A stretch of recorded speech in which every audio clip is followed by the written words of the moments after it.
के सामने ये दोनों साइड में बस्ती है और यहाँ जितने भी लोग रहते हैं, इन्होंने कई बार कोहरे के समय पर पिछले साल गुलदार को यहीं घूम टहलते देखा और बैठे हुए भी कोई भी घटना घट सकती है जिसका जिम्मेदार डीएफओ बिजनौर होंगे। और हम इनके खिलाफ बड़ा धरना प्रदर्शन करके आंदोलन करेंगे जब तक जो है इन्हें सबक ना। जब ये वापसी में 8 बजे के करीब वापस लौटे तो यहाँ बचिया गायब थी खेत से। ये वाला आया यहाँ लकड़ी ये रही और यहाँ आकर उसने पेट फाड़ कर आधे से ज़्यादा उसका शरीर नीचे से पेट खा चुका था। उसके बाद हमने उसे यहाँ से खिंचवा कर आगे आज यहाँ पिंजरा लगवाने की बात कही।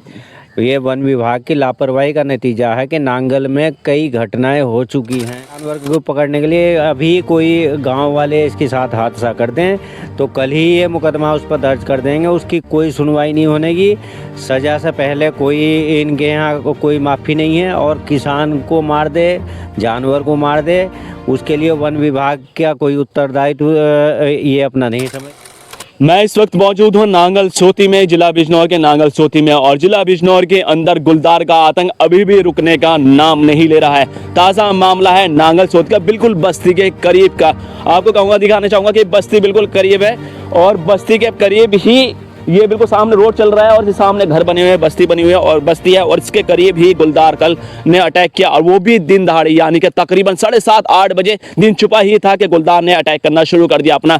और अटैक करने के बाद में एक लकड़ी से, भारी भरकम लकड़ी से बंधा हुआ था वो बच्चा, तकरीबन 8-9 महीने की बछिया थी, जिसे लेकर गुलदार लेकर चला गया। उसके बाद में उसने ये वो जगह थी जहाँ पर उसे रोका था और रोकने के बाद में उसके पेट फाड़ने की कोशिश की थी। हालांकि कुछ उसके जो अंश हैं यहाँ पर दिखाई दिए हैं, लेकिन उसके बाद में जब लोगों की आवाज़ सुनाई दी उसको तो यहाँ से उठकर वो चला गया और उसको लेकर जाने के बाद इसी रास्ते से आगे ले जाके वहाँ पर बैठ के उसने आगे जो बैठ कर खाया उसको। और खाने के बाद में हालांकि शोर मचाने के बाद में जब लोग वहाँ पर पहुँचे तो तब तक उसे मौत की घाट उतार चुका था और शिकार उसका कर चुका था, उसका कुछ उसका हिस्सा भी खा चुका था।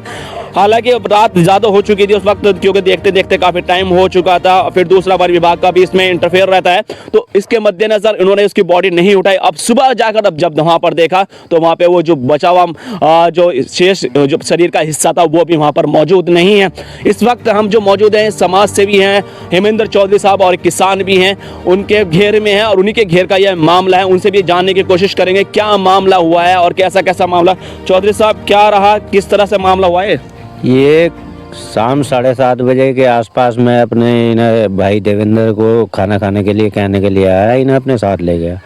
जब ये वापसी में 8 बजे के करीब वापस लौटे तो यहाँ बचिया गायब थी खेत से, घेर में से। इन्होंने आगे मुझे फ़ोन कराया। फ़ोन कराने के बाद जब इधर आने के बाद हमने देखा तो वो लकड़ी से बंधी हुई थी, वहाँ से गुलदार उसे खींचता हुआ लाया यहाँ, लकड़ी ये रही और यहाँ आकर उसने पेट फाड़ कर आधे से ज़्यादा उसका शरीर नीचे से पेट खा चुका था। उसके बाद हमने उसे यहाँ से खिंचवा कर आगे गिरवाया और रेंजर विजेंद्र प्रताप सिंह को मैंने फ़ोन किया। उसके बाद जो बीट यहाँ देखते हैं इरफान और दरोगा शुभम कुमार यहाँ है, उन्होंने आज यहाँ पिंजरा लगवाने की बात कही। ये वन विभाग की लापरवाही का नतीजा है कि नांगल में कई घटनाएं हो चुकी हैं। एक अभी करीब में ही बस्ती है, शांति का कोई छोटा जानवर था उसे खा गया था। इधर दिनेश अधीम रोमा हमारे करीब में ही, उनका एक बछड़ा खा गया। एक राधे है जो पकौड़ी की दुकान चलाता है, उसका जहाँ चारों तरफ बीच में से कोई जानवर बंधा हुआ था उसे वहीं खा गया, अब शेष वहीं छोड़ गया आधे। और इन्होंने इतनी घटनाएं होने के बाद भी पिंजरे तो रखते हैं पर कोई ठोस कार्रवाई नहीं करते इसे अपने जंगली जानवर को पकड़ने के लिए। अभी कोई गांव वाले इसके साथ हादसा कर दें तो कल ही ये मुकदमा उस पर दर्ज कर देंगे। उसकी कोई सुनवाई नहीं होने की। सज़ा से पहले कोई इनके यहाँ कोई माफ़ी नहीं है और किसान को मार दे, जानवर को मार दे, उसके लिए वन विभाग का कोई उत्तरदायित्व ये अपना नहीं समझते हैं। जो ये बहुत ही दुखदायी है इनका बनाया हुआ कानून।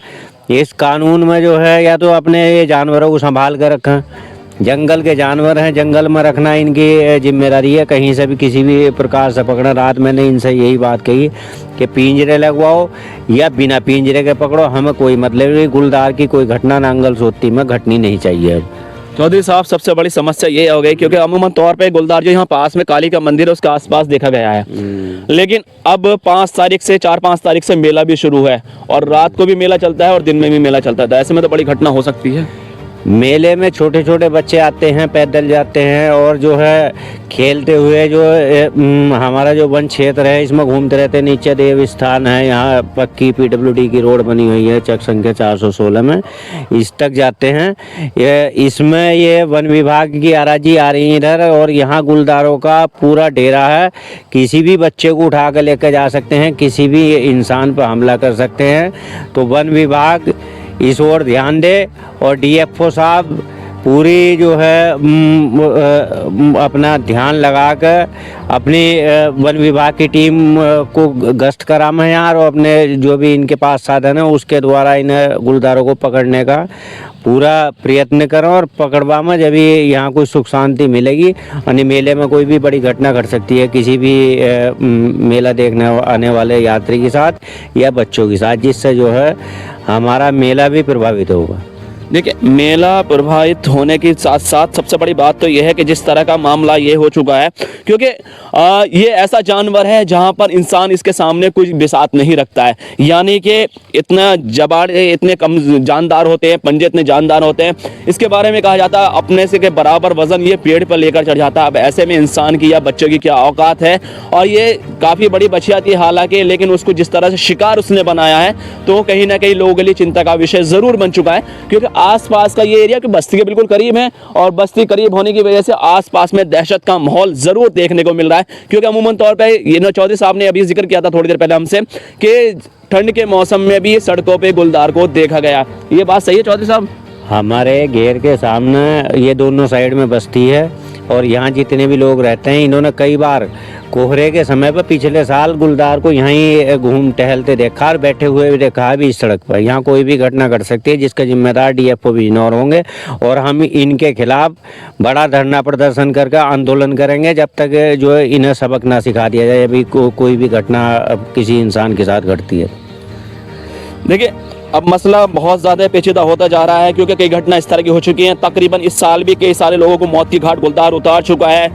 हालांकि कुछ मामले इस तरह से जहां पर गुलदार को पकड़ने का काम किया गया। अब एक बार फिर से गुलदार जो वन विभाग की टीम है, DFO साहब को अलर्ट रहने की ज़रूरत है। जनता के प्रति एक जो सोच है, समझ है, उसके लिए खरा उतरने की ज़रूरत है। फिलहाल बिजनौर न्यूज़ पॉइंट के लिए सनवर सिद्दीकी की रिपोर्ट।